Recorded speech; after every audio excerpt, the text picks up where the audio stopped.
നമസ്കാരം. Raf talk ഫുട്ബോളിലേക്ക് അവർക്കും സ്വാഗതം. കോപ്പ അമേരിക്ക നോക്കൗട്ട് സ്റ്റേജിലേക്ക് കടന്നിരിക്കുകയാണ്. വമ്പൻ ടീമുകൾ ബ്രസീലും അർജന്റീനയും കൊളംബിയയും ഉറുഗ്വായും ഒക്കെ കടന്നു കഴിഞ്ഞു. പക്ഷെ ഇനി അങ്ങോട്ട് കളി മാറും. ഉറുഗ്വായും ബ്രസീലും തമ്മിലാണ് ക്വാർട്ടർ ഫൈനലിൽ. അർജന്റീനയ്ക്ക് ഒരു പക്ഷേ താരതമ്യേന എളുപ്പമെന്ന് പറയാം. പക്ഷേ ഇക്കഡോർ നമ്മൾ അങ്ങനെ പൂർണ്ണമായിട്ടും എഴുതിത്തള്ളേണ്ടതില്ല.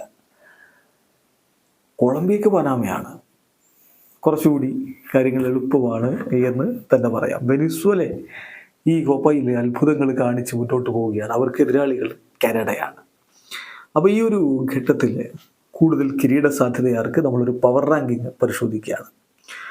ഈ 8 ടീമുകൾ അർജന്റീനയും ബ്രസീലും ഉറുഗ്വായും കൊളംബിയയും ഇക്വഡോറും വെനിസ്വേലയും കാനഡയും പനാമയും. ഇതിൽ ഏറ്റവും കുറഞ്ഞ കിരീട സാധ്യത ആർക്കാണ്? പനാമയാണ് നമ്മളിപ്പോൾ ഏറ്റവും കുറഞ്ഞ കിരീട സാധ്യത കാണുന്ന ടീം. അവർ 8ാം സ്ഥാനത്ത് വരുന്നു. പക്ഷേ പനാമ മോശമല്ലാത്തൊരു പ്രകടനം ഈ കോപ്പയിൽ നടത്തിയിട്ടുണ്ട് എന്നുള്ളത് വിസ്മയിച്ചുകൊണ്ടല്ല ഇത് പറയുന്നത്. പനാമയുടെ എതിരാളികളായിട്ട് കൊളംബിയയാണ് വരുന്നത്. അതുകൊണ്ട് തന്നെ ക്വാർട്ടറിൽ നിന്ന് അവർ മുന്നോട്ട് പോകാനുള്ള സാധ്യത തീരെ കുറവാണ്. ഏറ്റവും കുറഞ്ഞ കിരീട സാധ്യത നമ്മുടെ പവർ റാങ്കിങ്ങിൽ അവർക്ക് കൊടുക്കുന്നു 8ാം സ്ഥാനത്ത്. 7ാം സ്ഥാനത്ത് കാനഡക്ക് എതിരാളികൾ വെനിസ്വേലയാണ്. ഒരു പക്ഷെ അവർ മറികടന്നൊക്കെ മുന്നോട്ട് പോയേക്കാം. പക്ഷെ വെനിസ്വേല ഈ കോപ്പയിൽ അത്രയും മികച്ച പ്രകടനം നടത്തിയിട്ടുണ്ട്. അപ്പോൾ നമ്മൾ കാനഡക്ക് നമ്മുടെ പവർ റാങ്കിങ്ങിൽ 7ാം സ്ഥാനം കൊടുക്കുന്നു. ഇക്വഡോറിനാണ് നമ്മൾ 6ാം സ്ഥാനം കൊടുക്കുന്നത്. ഇക്വഡോറിൻ്റെ എതിരാളികൾ അർജന്റീനയാണ്. അതുകൊണ്ട് തന്നെ മുന്നോട്ട് പോക്ക് നല്ല ദുഷ്കരമായിരിക്കും. എങ്കിലും ഇക്വഡോറിൻ്റെ പ്രതിഭകളെ നമ്മൾ പൂർണ്ണമായിട്ട് എഴുതി തള്ളാനും പറ്റില്ല. നേരത്തെ മെസ്സി അത് എടുത്തു പറഞ്ഞിട്ടുണ്ടായിരുന്നു. ഇക്വഡോറൊക്കെ ഇപ്പം വളരെ മികച്ച താരങ്ങളുമായിട്ട് കളിക്കുന്ന ടീമാണ് എന്ന്. ഏതായാലും ഇക്വഡോറാണ് നമ്മുടെ പവർ റാങ്കിങ്ങിൽ 6ാം സ്ഥാനത്ത് വരുന്നത്. 5ാം സ്ഥാനത്ത് വെനിസ്വേല ഈ കോപ്പയിൽ മികച്ച പ്രകടനമാണ് നടത്തിയിട്ടുള്ളത്. ആ കാര്യത്തിൽ ആർക്കും ഒരു തർക്കവും ഉണ്ടാവില്ല. അവർ കുതിച്ചെത്തിയിരിക്കുകയാണ് കോപ്പയിൽ. അവരുടെ ഗ്രൂപ്പിൽ 1ാം സ്ഥാനക്കാരായിട്ടാണ് വെനിസ്വേല കയറിയത്. നമ്മൾ നോക്കുക, അവരുടെ എതിരാളികൾ കാനഡയാണ് വരുന്നത്.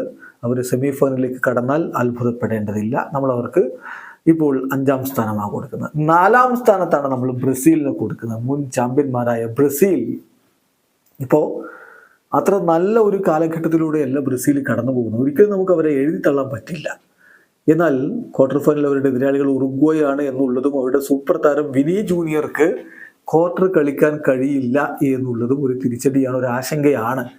ബ്രസീലിൻ്റെ ടീം കൂടുതൽ ഇമ്പ്രൂവ് ആവേണ്ടതുണ്ട്. അങ്ങനെയെങ്കിൽ ഉറുഗ്വായി ഒക്കെ ഇപ്പോൾ അവർക്ക് തോൽപ്പിക്കാവുന്നതേ ഉള്ളൂ. എന്നാൽ ഉറുഗ്വായുടെ നിലവിലെ ഫോം, ബിഎൽസിയുടെ ടീം സർവ്വം തച്ച് തകർത്ത് വരുന്ന ടീമാണ്. അതുകൊണ്ട് സാധ്യത ബ്രസീലിനൊരു 50-50 നമുക്കിപ്പോൾ പറയാൻ പറ്റുകയുള്ളൂ. മുമ്പൊക്കെ ആണെങ്കിലും ബ്രസീലിന് വലിയ ആനുകൂല്യത്തിൽ നമുക്ക് പറയാം, 70-30 എന്നൊക്കെ വേണമെങ്കിൽ പെർസെൻറ്റേജ് പറയാം. നമ്മുടെ ഒരു അനാലിസിസിൽ 50-50 അതാണ് നമ്മൾ കാണുന്നത്. ഇനി നിങ്ങൾക്ക് വ്യത്യസ്ത അഭിപ്രായം ഉണ്ടാവും, അത് കമൻറ്റ് ബോക്സിൽ രേഖപ്പെടുത്തുക. അപ്പം ബ്രസീൽ നമ്മൾ 4ാം സ്ഥാനമാണ് ഈ ഒരു പവർ റാങ്കിങ് കൊടുക്കുന്നത്. 3ാം സ്ഥാനത്ത് കൊളംബിയ മിന്നും പ്രകടനം നടത്തിക്കൊണ്ട് മുന്നോട്ട് വരുന്ന ടീമാണ്. ഏതായാലും കൊളംബിയക്ക് പനാമയാണ് ക്വാർട്ടറിൽ. അവർ സെമിയിലേക്ക് കടക്കും എന്ന് തന്നെ നമുക്ക് ഏതാണ്ട് ഉറപ്പിക്കാം. പക്ഷെ സെമിയിൽ അവരെ കാത്തിരിക്കുന്നത് വമ്പൻ ടീമായിരിക്കും. ഉറുഗ്വായി ആയിരിക്കും ഒന്നുകിൽ, അല്ലെങ്കിൽ ബ്രസീൽ ആയിരിക്കും. അതെങ്ങനെ വരും എന്നുള്ളത് കണ്ടറിയണം. ഇന്നത്തെ ബ്രസീൽ വേഴ്സസ് കൊളംബിയ മത്സരം ഒട്ടും എളുപ്പമായിരുന്നില്ല. കൊളംബിയക്കും മത്സരം സമനിലയിലാണ് പിരിഞ്ഞത് എന്ന കാര്യം കൂടി ഓർക്കുക.